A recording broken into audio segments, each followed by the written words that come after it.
खरं आहे का ग? हो बाळा, जर आपण असंच पाणी वाया घालवलं, नदी घाण केली तर ही वेळ नक्की येईल. मग आपण काय करायचं?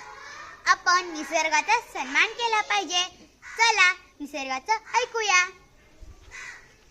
मी तुला सावली, हवा, लाकूड दिलं, पण तू मला निर्दयपणे तोडलंस.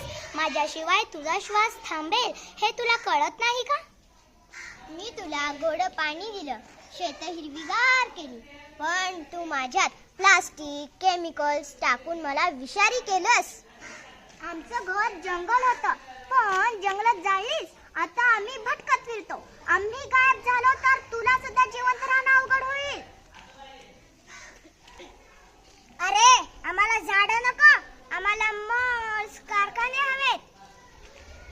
हो, पाणी आहे ना, कितीही वापरू. आपल्याला फक्त पैशाचं राज्य हवं. पर्यावरणाचा काय उपयोग? प्रगतीसाठी निसर्गाचं बलिदान द्यावंच लागतं.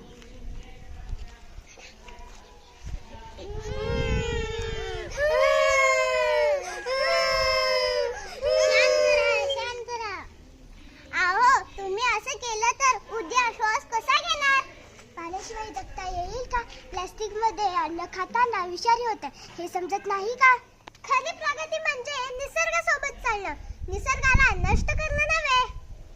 खरं आम्ही मोठी चूक केली. आता आम्ही झाडे तोडणार नाही, नद्या स्वच्छ ठेवणार. आम्ही प्लास्टिकच्या पिशव्या वापरणार नाही, फक्त आता कापडाच्या पिशव्या वापरू. आम्हाला जगवलं तरच तुम्ही जगाल. माझं पाणी जपा, म्हणजे भविष्यात ते कमी पडणार नाही. आम्हाला आसरा द्या, म्हणजे निसर्गाची गाणी ऐकता येतील.